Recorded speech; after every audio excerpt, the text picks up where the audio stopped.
তোমাকে এত বাজার করতে বলছে কে মাসুম?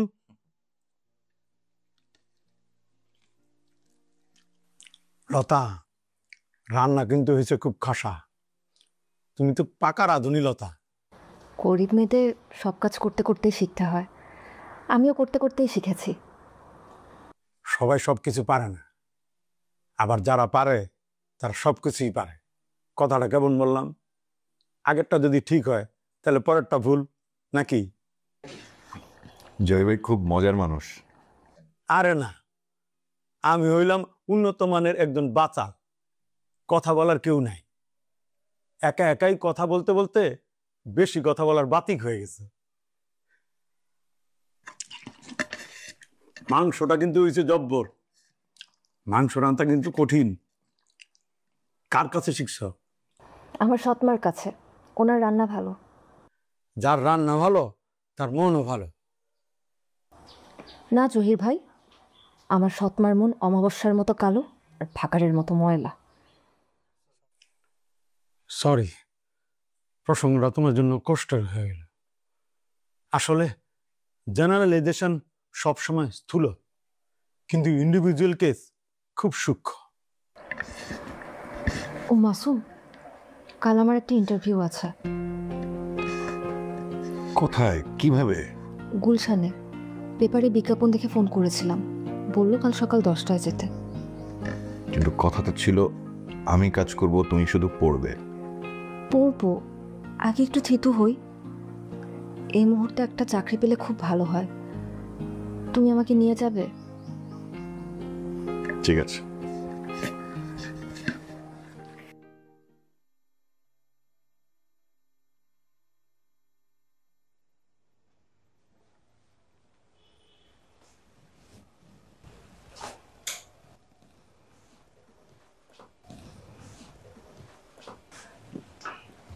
কি হলো, আপনি অন্ধকারের মধ্যে হয়ে বসে আছেন?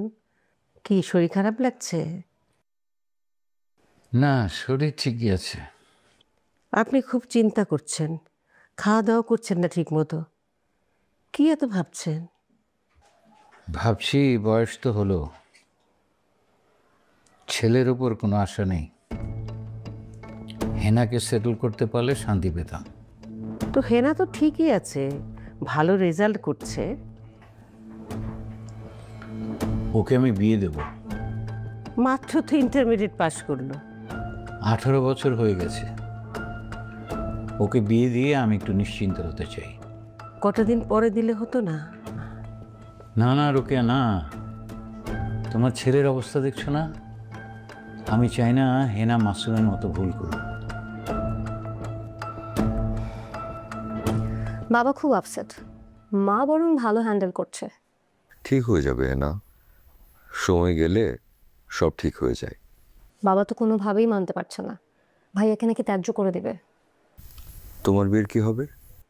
না বাবা, আমি ভাইয়ার মতো এসব করতে পারবো না। বাবা মার কথা মতোই সব করব। তাহলে আমার কি হবে? ভদ্রলোকের মতো প্রস্তাব নিয়ে আসবে, ফ্যামিলি পর্যায়ে সেটেল করবে। যদি তোমার বাবা মা আমার সঙ্গে বিয়েতে রাজি না হন তাহলে? কেন রাজি হবে না? তুমি কলেজের টিচার, ভদ্র সভ্য নম্র, এরকম পাত্র কে হাতছাড়া করবে? মানুষের অতীত থাকে না, আর সেই অতীত সবসময় মধুর হয় না। তোমার আবার কিসের অতীত? একটু মজা করলাম তোমার সাথে। আমার তো বুক ধরফর করছিল, এরকম মজার দরকার নেই। এই রাত 12টা বাজে, বাতি নিভা। পড়াটা শেষ করে শুচ্ছি মা। এই রাখি, মা চলে আসবে। Good night. Good night.